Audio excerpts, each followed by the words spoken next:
Hi dear Serious，DSE 咧最後衝刺，我哋今日同大家講卷一 reading 嘅 final tips。想問下大家平時保底做 B1 定係做 B2 好呢？想問下大家邊3種題型喺 reading 嚟講係最多分數，啱晒已經可以保到底呢？今日同大家全部講晒，即刻開始 ，Let's go！ 差唔多成萬個學生已經 download 咗我哋嘅免費溫書計劃啦。我哋最近仲 upload 咗一啲新嘅增值 video 啦 ，Paper 2同 4全部都有晒嘅，喺下邊 YouTube 咧可以 download。中意啲免費分享咧，可以幫我 like 咗佢。最近一個學生咧，佢報咗 S6 Intensive、Speaking Intensive 同 One Week 咧，佢由 Pre-Mock 嘅9分咧，進步到16分，我咧不敢相信啦。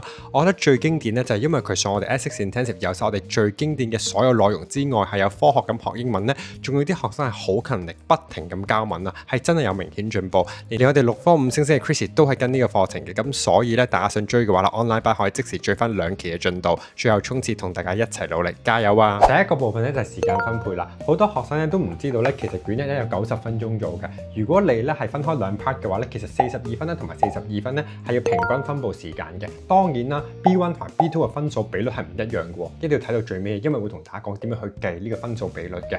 咁所以咧，其實大家分配時間啦，我最中意教學生就係點咧？90分鐘要做42乘2，即係84分啦。其實就差唔多係1分1分鐘。如果你可以1分1分鐘嘅話，其實用84分鐘，仲有6分鐘咧去做 proofread 或者睇翻你有冇咩錯啦，或者未做嘅題目嘅。咁呢個部分咧，其實講就好容易啦，其實絕對係唔容易㗎。點解咧？因為好多題型咧，我今日咧啱啱先上完堂啦，好多學生咧今日啱啱教 matching 嘅部分咧，你見到總共有6分嘅部分㗎。有啲學生咧會懶醒，即係點咧？佢哋會用1分鐘時間咧就盡量做晒成個表㗎啦。但係用我哋嘅定律記唔記得啊？1分係1分鐘，其實呢個表你值得可以用6分鐘去做㗎。我唔係講笑。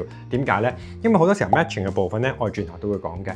錯一個咧係可以連累街坊，尤其是出咩 chronological order 時間順序題咧，一個錯咗咧，全部錯晒。我寧願你花多少少時間都要啱晒，好過你懶整1分鐘做晒6分俾佢，跟住全部攞0分。如果冇咗6分咧，真係非常之唔抵嘅。咁所以咧，我想大家咧記住係1分1分鐘，第一個部分時間分配咯。第二咧就係最多人問我，每年都係翻炒嘅，就係應該做 B1 咧定係 B2 嘅。咁我知咧真係鬼唔知啱啱女人啦。如果你本身係 aim 緊 level 4以上嘅話咧，咁咪一定做 B2 啦。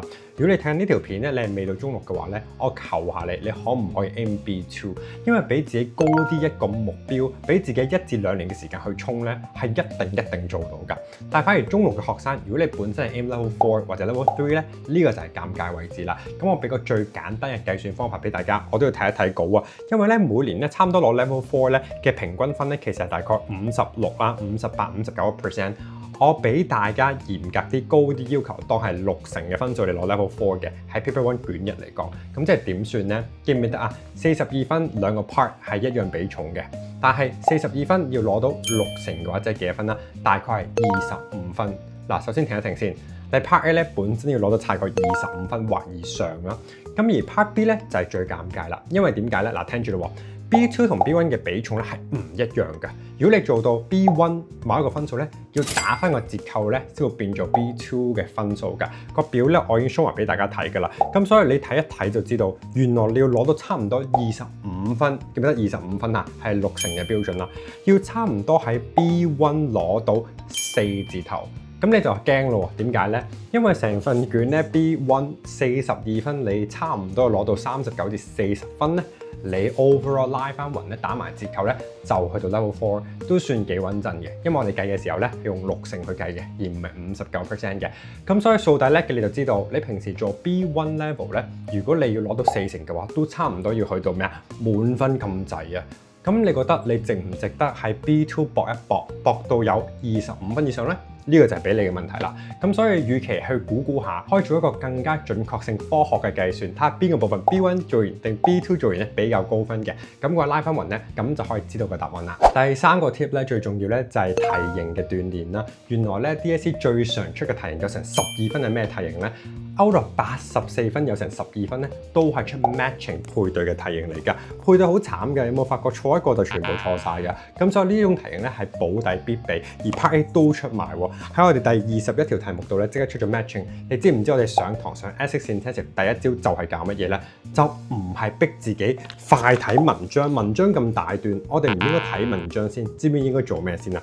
而係應該睇咗啲 question 先。因為呢條題目咧，甚至我打開份卷，我已經即刻睇最尾呢一條先。佢話叫你消化6至14段，你知唔知我見到6至14我會做啲咩？當我一陣間先睇文章嘅時候，第6至14段咧，我有3樣嘢會重點揾嘅，寫低佢。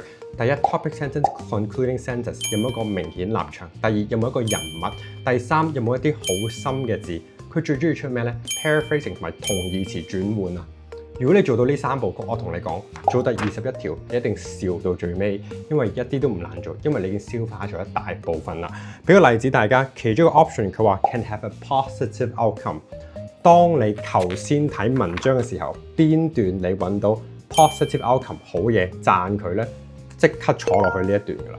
咁所以你見到其實咧做嘅時候個 workflow 係好重要，時間分配，時間係最大嘅敵人。做 matching 好多時候都唔夠時間做啊，咁所以記住呢種題型咧有好多技巧嘅，詳情都可以睇翻我哋嘅 intensive 甚至係 1 week intensive course 嘅。第二種題型咧最常錯咧都係最多分數咧就係 summary close 埋 fill in the blanks 啦。其實咧睇落去咧，當呢種題型加埋一啲 workflow 咧佔咗落去嘅話咧，其實可以係更加複雜嘅，因為咧佢可以出好多嘢，好似一個 complex table 咁。呢一種題型咧 DSE 咧有種好搞笑嘅玩法，就係中意捉 grammar。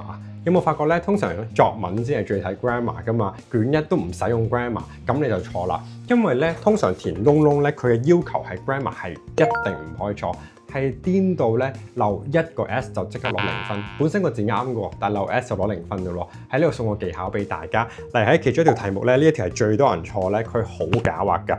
佢好中意咧喺 subject 度加個 plural，例如 people。people 一定加咩㗎？後邊個 verb 唔加 s 㗎嘛？你唔會話 people loves you 㗎嘛？係咪？但係咧呢一度呢個 verb 咧，由於佢其實係跟前邊 C 型 V 加 ing form 啊，所以係第三身單數。你係單身，我唔係單身啊。所以咧喺呢度咧個 verb 要加翻 s 俾佢，所以 humanizes 咧漏咗 s 係即刻攞0分。呢一條題目係超多學生錯啊。咁所以記住 summary close 第一步寫低佢，就係 grammar 係最重要。第二步咧反而都係時間係最大敵人啦。因為咧我自己會點咧，中意先睇題目同埋先睇窿窿嘅。我哋唔睇文章住嘅都係，咁揾到所有重點嘅 keyword 先翻轉頭㗎。不過咧，聽住咯，如果文章要你睇1段、2段同埋睇5段咧，係唔同做法㗎。因為如果你睇文章得2段咧，你快睇你會記得晒啲重點，但係如果你睇5段咧，會唔記得㗎。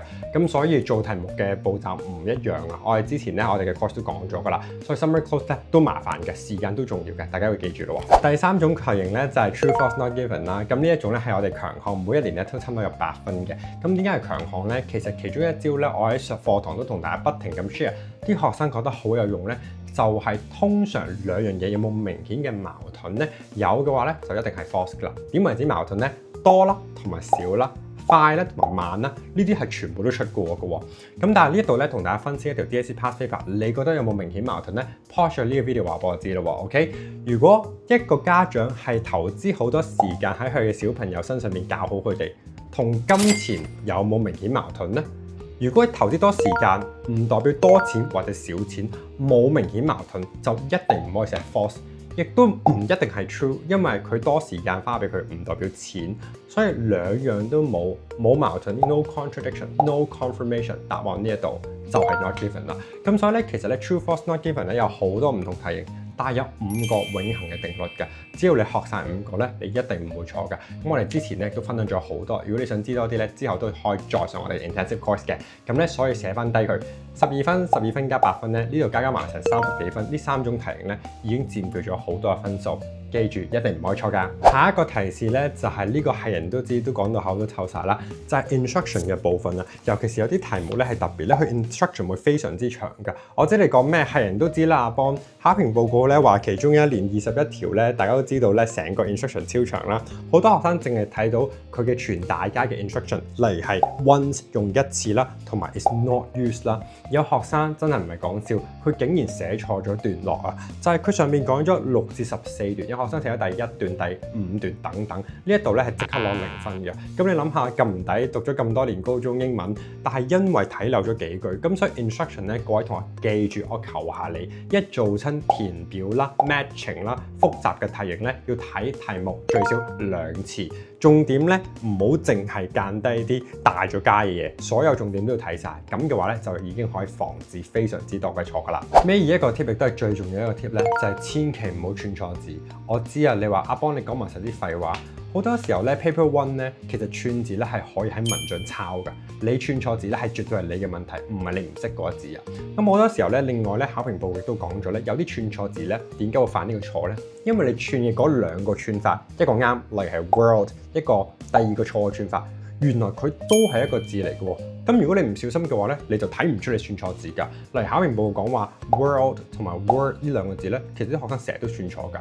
如果你寫嘅答案嘅 keyword 係俾分嘅 keyword 串錯字咧，你係可以絕對攞到非常低分，甚至係完全冇分嘅。喺呢個 case 咧，考評部講話 portrait 呢個字咧，有啲學生寫咗做咩啊 ？portrait 完全冇咗做 R 嘅，咁爭咗一個 R 咧，其實你唔小心寫錯咧，就攞咗0分。但你諗下幾唔抵？你識嘅喎，你完全睇得明喎，但係就因為寫漏咗一個英文字母咧，就攞0分嘅。咁所以所有嘅字基本上除咗 summary clause 之外，所有嘅答案串字係非常重要嘅。grammar 都重要 ，summary clause 一定唔可以錯。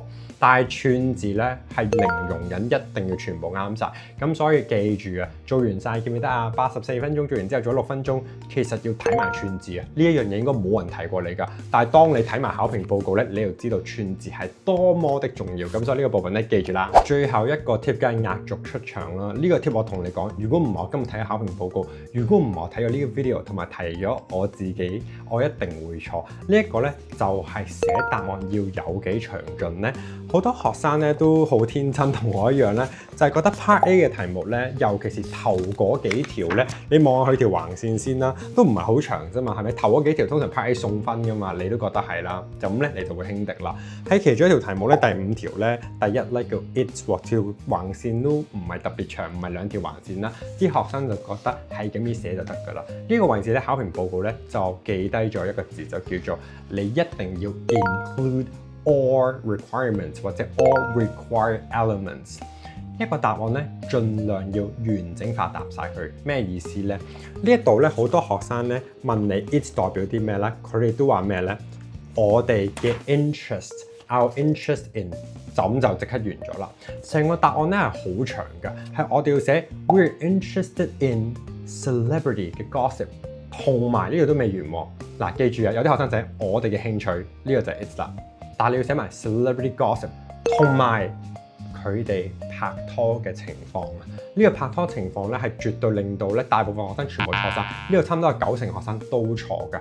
因為點解咧？你諗下呢度位置呢條題目，呢個 it 代表咩啊？我哋嘅興趣咯。其實你係啱㗎，但係考評局就係顛到我哋興趣乜嘢嘅興趣？對於明星同埋佢哋嘅關係。其實諗下呢度唔單止2部曲，係3部曲嚟嘅，咁你咪會即刻冇咗呢一分咯。咁呢一部分真係執到分嘅喎，同埋呢啲全部嘅錯，你諗下頭先講嘅全部都防止晒，就係做一個進攻，你就起碼應該攞到 level 4㗎啦，知唔知啊？咁所以以後記住一句，如果你答問題嘅時候，你覺得可以額外解釋，絕對唔係錯嘅，咁你就講埋落去啦。咁所以記住，任何嘢write all required information， 分析完之後寫晒完整嘅答案落去啦。話咁快咧，同大家分析咗卷1嘅最後衝刺 final tips 啦。有好多嘅題型咧，尤其是 by topic 嘅題型嘅技巧咧，我哋嘅課堂都會講嘅。尤其是中6嘅學生想最後衝刺咧，可以 join 我哋 one week intensive 啦。我哋嘅 live 翻課堂咧會 go through 晒所有歷屆最重要 by topic， 總共最少都有8種嘅。咁所有技巧同大家分析晒，每年啲學生咧上完之後都話明顯進步，係一定會幫到佢哋。尤其是佢哋從來都冇學過技巧，或者唔知考試嘅導向係點做嘅話咧，一定可以幫到大家嘅。記住最後衝刺咧，一齊努力。中意嘅 video 咧，幫我 like 咗同埋 subscribe channel， 撳晒鐘仔，下條片一定唔會錯過。下條片咧繼續同大家講 Paper 4嘅最後 final tips 啦，下次再講啦，拜。